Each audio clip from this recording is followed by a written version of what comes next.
"You're working late again?" Greg called from the kitchen, his tone dripping with fake concern. I glanced up from my laptop, masking the irritation bubbling beneath the surface. "Big deadlines this week," I said casually. He smirked, pouring himself a glass of wine. "You've got to take it easy, Holly. Life isn't just about work, you know." If only he knew. My name is Holly, and for the last 6 months I've been living a double life. Not the glamorous, exciting kind. No, my double life consisted of pretending everything was fine while quietly piecing together evidence of my husband's betrayal. It started with small things: late-night meetings that didn't make sense, charges on our credit card for expensive restaurants I hadn't visited, and a faint whiff of unfamiliar perfume on his clothes. At first, I told myself I was imagining it, but one day, while organizing the mail, I found a receipt for a down payment on a car. A luxury car. That wasn't for me. I confronted him lightly at first, asking about the unusual expenses. Greg, ever the smooth talker, waved it off. "Work perks?" he'd said with a grin. "You know how my clients like to celebrate." I wanted to believe him, but something about the way he avoided my eyes told me the truth was far less innocent. So, I started paying attention. It didn't take long to uncover the full picture. Greg wasn't just cheating. He was using our shared savings to fund a lifestyle for Melanie, his so-called client. Expensive dinners, shopping sprees, and the pièce de résistance, the car he planned to present to her as an anniversary gift. The audacity of it all was breathtaking. Here I was, working late nights to secure our future, while he drained our accounts to impress a woman who probably couldn't spell commitment if her life depended on it.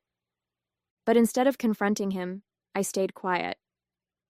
That night, as Greg settled onto the couch, I opened my laptop and began to plan. I researched fraud reporting procedures, legal options, and even looked up repossession companies. Every keystroke was fueled by a determination I hadn't felt in years. Greg thought he was clever, but he didn't realize he'd underestimated me. If he wanted to play dirty, I was ready to clean house. For the next few weeks, I played my part perfectly. I laughed at Greg's jokes, asked about his business trips, and even pretended not to notice when he'd come home smelling like an overpriced cologne I didn't buy for him. But behind the scenes, I was building my case. The first step was filing a fraud report. The car was purchased with our joint funds, but the dealership papers only had Greg's name on them, a detail I used to my advantage. I contacted the dealership under the guise of needing more information about the transaction. By the time I hung up, I had everything I needed: dates, amounts, and proof that the purchase had been made without my consent. I followed that up with a call to the bank. "I believe my account has been compromised," I told the fraud department. "There's a transaction I didn't authorize, and it's a significant amount." They flagged the account and opened an investigation. Every step I took tightened the noose around Greg's scheme. Meanwhile, I kept an eye on him. Every time he smirked over his phone or whispered into it like a teenager sneaking a call, I took mental notes. I even managed to catch a glimpse of a text from Melanie. "Can't wait to see the surprise you promised." The surprise? The car, no doubt. The thought made my stomach turn, but it also fueled my resolve. Greg thought he was the master manipulator, but he'd forgotten one crucial thing. I knew how to wait. The anniversary plans came together almost too perfectly. Greg suggested a fancy dinner at one of the restaurants he loved to frequent with Melanie. "I want to treat you right," he'd said, flashing a grin that once made me swoon, but now only made my skin crawl. "Sounds wonderful," I replied, masking my contempt with a sweet smile. I knew what he was doing, using the dinner as a cover to present Melanie with the car afterward, but I wasn't about to let him get away with it. That night, after Greg left for another client meeting, I finalized the details with the fraud investigator. The car's purchase was flagged, and the repossession team was scheduled. Everything was set to unfold just as Greg thought he was winning. As I closed my laptop, I felt a strange sense of calm. For weeks, I'd been quietly carrying the weight of his betrayal, pretending not to notice the lies piling up around me. But now the power had shifted. Greg had no idea his world was about to collapse. The night of our anniversary dinner arrived, and Greg was in his element. He strolled into the house wearing a sharp suit, holding a bouquet of roses and a bottle of champagne. "Happy anniversary, babe," he said with a grin, leaning in to kiss my cheek. "Happy anniversary," I replied, my voice steady, my smile practiced. If he noticed the stiffness in my demeanor, he didn't show it. He was too busy gloating. At the restaurant, Greg spared no expense. He ordered the finest wine, the most extravagant dishes, and even arranged for a pianist to play our song. It would have been romantic if I hadn't known the truth. As he sipped his wine, Greg's phone buzzed. His expression lit up when he read the message, though he quickly tried to mask it. "Everything okay?" I asked, feigning curiosity. "Just a work thing," he said, slipping the phone back into his pocket. "Nothing to worry about." I nodded, biting back a smile. I knew exactly what the message said. Melanie was waiting for her surprise. After dinner, Greg suggested we take a walk. "It's such a beautiful night," he said, slipping his arm around my shoulders. I played along, letting him lead me back to the car. He opened the passenger door for me like the perfect gentleman, but I could see the excitement in his eyes. He was counting the minutes until he could ditch me and deliver his grand gesture to Melanie. Back at the house, I watched Greg check his watch repeatedly, his impatience barely concealed. "I've got to run out for a bit," he said finally, his tone casual. "Work emergency." "On our anniversary?" I asked, tilting my head innocently. "It won't take long," he assured me. "Just something I need to handle." I smiled sweetly. "Of course. Don't let me keep you." As he grabbed the keys and headed out the door, I sat back on the couch, my heart pounding. I could imagine the scene unfolding already. Greg pulling up to Melanie's place, handing her the keys and basking in her adoration, until the repossession team arrived. I didn't have to wait long. An hour later, my phone buzzed with a text from Detective Ruiz. "Repossession complete. Everything went as planned." I stared at the screen, my hands trembling, a mix of relief and satisfaction washing over me. Greg had no idea yet, but his perfect little charade had just come crashing down. And this time, I wasn't the one left picking up the pieces. When Greg returned later that night, his face was flushed, and his usual swagger was noticeably absent. He slammed the front door harder than necessary, his keys clinking loudly as he tossed them on the counter. "Rough night?" I asked, glancing up from the book I was pretending to read. He shot me a look, but his words were measured. "Just some unexpected complications," he said, pulling at the knot of his tie. "Anything I can help with?"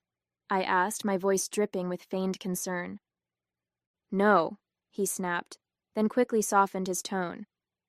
"I mean, it's fine. Nothing for you to worry about."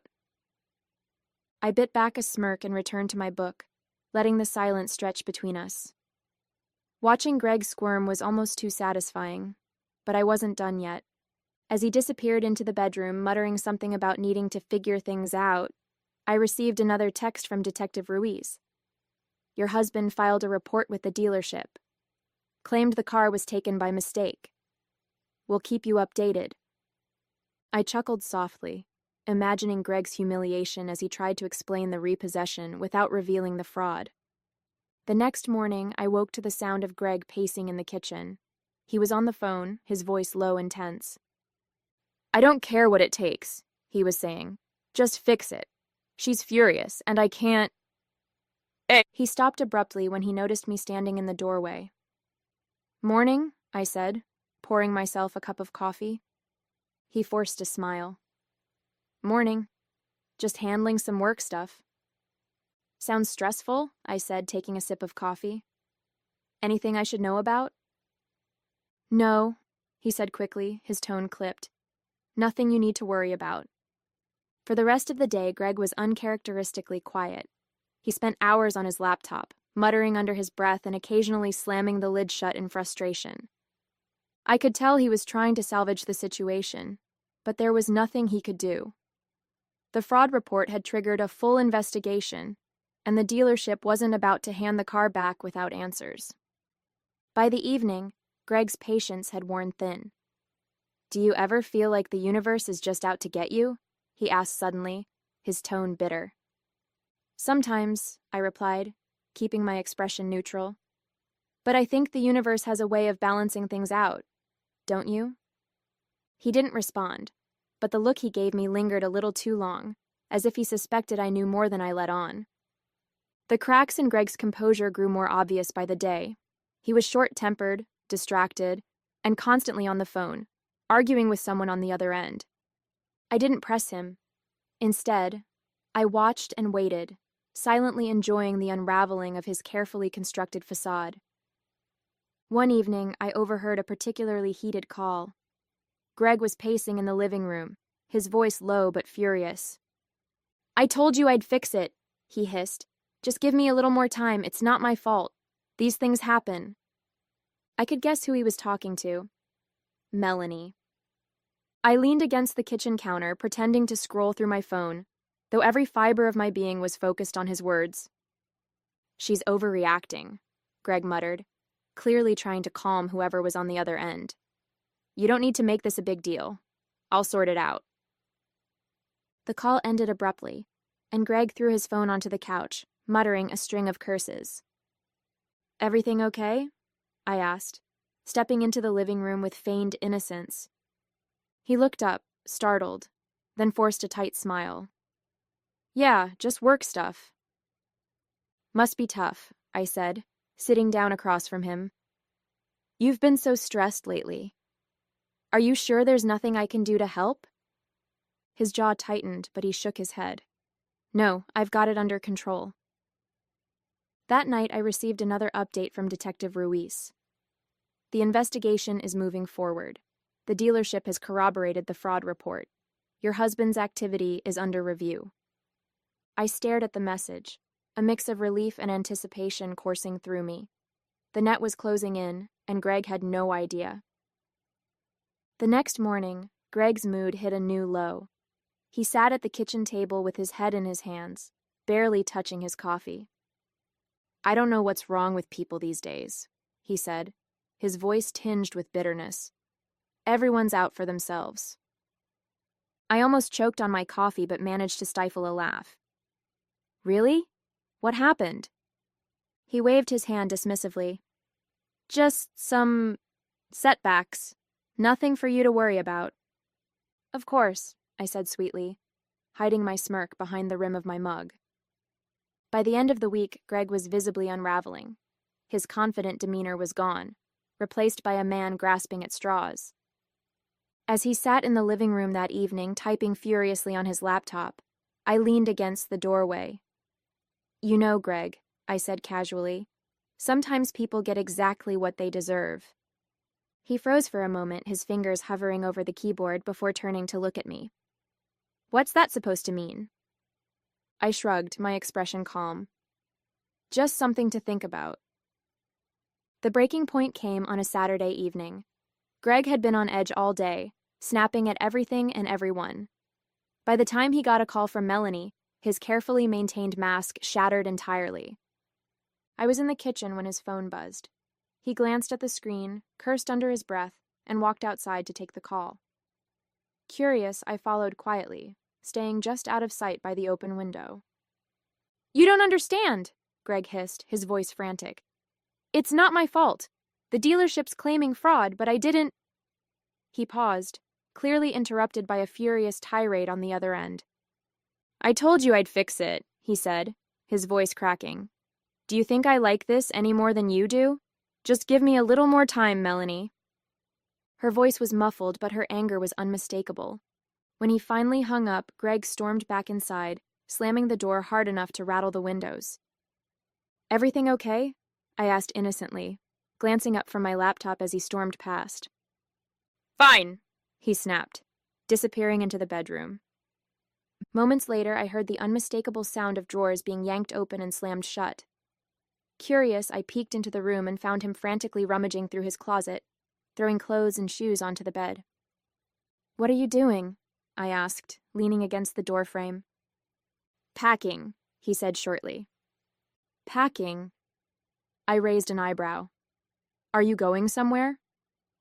Don't start, Holly, he said, his voice tight. I don't have time for this right now. I crossed my arms, watching as he stuffed random items into a duffel bag. What's going on, Greg? You've been acting strange all week. He froze for a moment, his back to me, before turning around. It's nothing, he said, his tone sharper than usual. Just a work emergency I need to deal with. I held his gaze, letting the silence stretch uncomfortably long. Finally, I smiled. If you say so. As Greg left with his hastily packed bag, I received a text from Detective Ruiz. The investigation is moving fast. Expect more developments soon. I sat on the couch, staring at the door Greg had just walked through, feeling a strange mix of satisfaction and anticipation. He thought he was running to fix things, but the truth was, there was nothing left to fix. By the time he realized it, it would be too late. For the first time in weeks, I allowed myself to relax. The plan was in motion, and the pieces were falling into place. All I had to do now was wait. And if there was one thing I'd learned over the years, it was how to wait. Monday morning, I woke to a string of missed calls and frantic voicemails from Greg. Holly, call me back, it's urgent. Where are you? I need to talk to you now. They're saying fraud, but it's not true. You've got to help me fix this. I deleted each one without hesitation, savoring the quiet triumph of knowing the tables had finally turned. Over coffee, I texted Detective Ruiz for an update. His reply was swift. Greg tried to contact the dealership this morning. He's panicking, but the fraud investigation has progressed too far for him to undo anything. I smiled to myself, imagining Greg's face as he realized there was no way out. Around midday, the doorbell rang. When I opened it, Greg stood on the porch looking disheveled and desperate. His shirt was wrinkled, his tie askew, and his usual arrogance was nowhere to be found. We need to talk, he said, his tone pleading. I crossed my arms, leaning against the doorframe. Talk about what, Greg? The car you bought for your mistress, or the fraud charges you're facing? His eyes widened, panic flickering across his face. Holly, I can explain. No need, I cut him off. I know everything. The fake business trips, the luxury dinners, the car. You thought I wouldn't notice, but I've known for months. He stumbled over his words, trying to piece together a defense, but I didn't give him the chance. You used our money to fund your lies, I said, my voice steady. You betrayed me, and now you're paying the price. He stepped closer, his hands raised in a gesture of surrender. Holly, please. I messed up, but we can fix this. I'll pay you back. I'll do whatever it takes. I raised an eyebrow. You'll pay me back? With what? Your empty promises or the love letters from Melanie? The mention of her name made him flinch, and I knew I'd hit a nerve. Before he could respond, I stepped back and gestured to the stack of papers sitting on the entryway table. You can start by signing these, I said. Greg hesitated, glancing at the documents. What is this? Divorce papers, I replied. You've already lost the car, and soon you'll lose access to everything else. Consider this your final chance to walk away with whatever dignity you have left. He stared at me, his jaw tightening. For a moment I thought he might argue, but then his shoulders sagged in defeat. You don't have to do this, he said weakly. Yes, I do, I said firmly. Because unlike you, I know how to finish what I start. Greg left without another word, and as I closed the door behind him, I felt an overwhelming sense of relief. The man who had taken so much from me was finally out of my life, and for the first time in years, I felt free. The house felt eerily quiet after Greg left, but it wasn't the unsettling kind of silence I'd grown used to during our marriage. This was the peaceful kind, the kind that meant freedom. I sat at the kitchen table staring at the signed divorce papers. Greg had left reluctantly, his pleas still echoing in my mind, but the weight of his betrayal no longer sat heavy on my shoulders. For the first time in months, I felt in control. Over the next few days, I started putting my life back together piece by piece. The first step was meeting with my lawyer to finalize the divorce. Clara, ever efficient, was thrilled with how smoothly things were progressing. With the fraud investigation and the financial evidence we've gathered, he doesn't have much leverage, Clara said, flipping through her notes. You'll keep the house, your assets, and any remaining funds he hasn't squandered. And what about the fraud case? I asked, my voice steady but curious. That's moving forward as well, Clara replied. Detective Ruiz has ensured that all the pieces are in place. Greg will be facing charges soon, and given the evidence, it's unlikely he'll avoid jail time. I nodded, the news giving me a sense of closure I hadn't realized I needed. While the legal battles moved forward, I focused on reclaiming the space Greg had tried to overshadow. I rearranged the furniture, replaced the old curtains with ones I'd picked out, and even painted the living room a soft shade of blue, my favorite color, not his. Amanda came over one afternoon to help, armed with paint rollers and a bottle of wine. This place already feels different, she said as we worked. It's like you've taken back the energy he tried to drain from it. That's the goal, I replied with a smile. I want this house to feel like mine, not a reminder of him. I also started reconnecting with friends I'd lost touch with during my marriage. Greg had always insisted on controlling our social life, dictating who we spent time with and when. Now, I was free to make my own choices. One evening, I hosted a small dinner party with Amanda and a few close friends. As we laughed and shared stories over a meal I'd cooked myself, I realized how much I'd missed this, being surrounded by people who truly cared about me, not the version of me Greg had tried to shape. The investigation into Greg's fraud continued to make progress. Detective Ruiz called me with updates every few days, his tone always professional but tinged with satisfaction. The dealership is cooperating fully, he said during one call. Greg's attempts to cover his tracks only made things worse for him. It's a matter of time before we see this through. I thanked him, feeling a mix of relief and validation. Greg had spent years trying to manipulate me, but in the end, he'd only outsmarted himself. As I hung up the phone, I stood in the middle of my freshly painted living room, taking it all in. The house was quiet, but it no longer felt empty. It felt like home. The weeks after Greg's departure brought a kind of peace I hadn't felt in years. The house, once filled with tension and lies, now felt like a sanctuary. One morning, as I sat on the back porch sipping coffee, I opened my notebook and started jotting down plans for the future. For so long, my life had revolved around keeping Greg happy, balancing his whims and smoothing over his mistakes. Now, for the first time, I could focus entirely on myself. At the top of the page, I wrote, "Things I've always wanted to do." The list grew quickly. Redecorate the house, travel to Greece, start my own business, spend more time with friends and family. Each item felt like a step toward reclaiming my identity, one that had been overshadowed by Greg's selfishness for too long. I started small, tackling the first item on the list. With Amanda's help, I transformed the house into a reflection of my style, warm, inviting, and unapologetically mine. We painted the walls in vibrant colors, replaced the furniture Greg had insisted on, and even turned his old home office into an art studio. "This feels like you," Amanda said as we hung a large painting on the living room wall. "It's like the house finally matches the person living in it." I smiled, feeling a surge of pride. It's a work in progress, but it's getting there. The next step was rebuilding my career. During my marriage, Greg had discouraged me from pursuing my professional goals, insisting that his ambitions were more important. Now, I was determined to make up for lost time. I reached out to old colleagues and mentors, explaining my situation and expressing my interest in re-entering the workforce. Their support was overwhelming, and within weeks, I had several promising opportunities lined up. One evening, I received a call from a former boss who offered me a consulting position on a project I was passionate about. "We'd love to have you back," she said warmly. "Thank you," I replied, feeling a sense of validation I hadn't realized I needed. "I'm ready."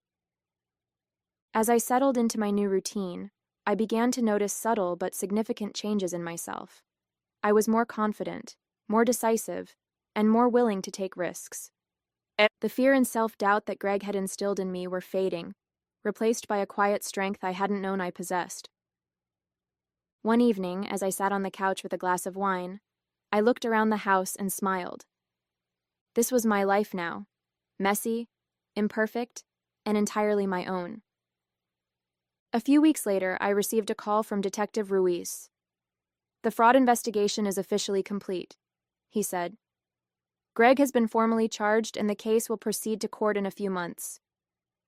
The news hit me harder than I expected, not because I felt sorry for Greg, but because it symbolized the final unraveling of the life we'd once shared. "Thank you for everything," I told Ruiz, meaning it. Without his guidance, I wasn't sure I would have had the strength to see this through. "Justice takes time," he said simply, "but it's worth it." That evening, I poured myself a glass of wine and sat on the back porch, staring up at the stars.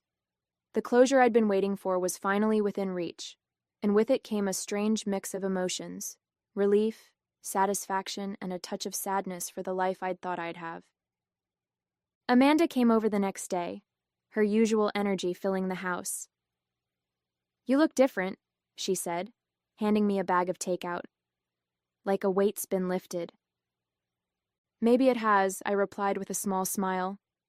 "Greg's charges are moving forward, and the divorce is almost finalized. It feels like I can finally breathe again." Amanda grinned. "You're practically glowing. What's next?" I gestured to the notebook on the coffee table. "I've been making plans: travel, work, maybe even a business of my own. I'm finally figuring out what I want, instead of what someone else expects of me." "About time," Amanda teased, raising her glass in a toast. "Here's to the next chapter." In the weeks that followed, I started checking more items off my list. I booked a solo trip to Greece, something I'd always dreamed of but never had the freedom to pursue. The thought of exploring ancient ruins and walking along sunlit beaches filled me with a sense of adventure I hadn't felt in years. At the same time, I dove into my consulting work with enthusiasm, reconnecting with the passion and drive that Greg had tried to stifle. Every step forward felt like a declaration. I was no longer defined by the mistakes of my past or the betrayal I'd endured. One afternoon, as I stood in my freshly redecorated living room, I glanced at the framed photo on the mantel. It was a picture of me and Amanda from years ago, taken long before Greg had entered my life. Looking at it now, I realized something important. I was still that person, the strong, capable woman who knew how to stand on her own 2 feet. Greg hadn't taken that from me, no matter how hard he'd tried. And now I was finally ready to move forward without looking back.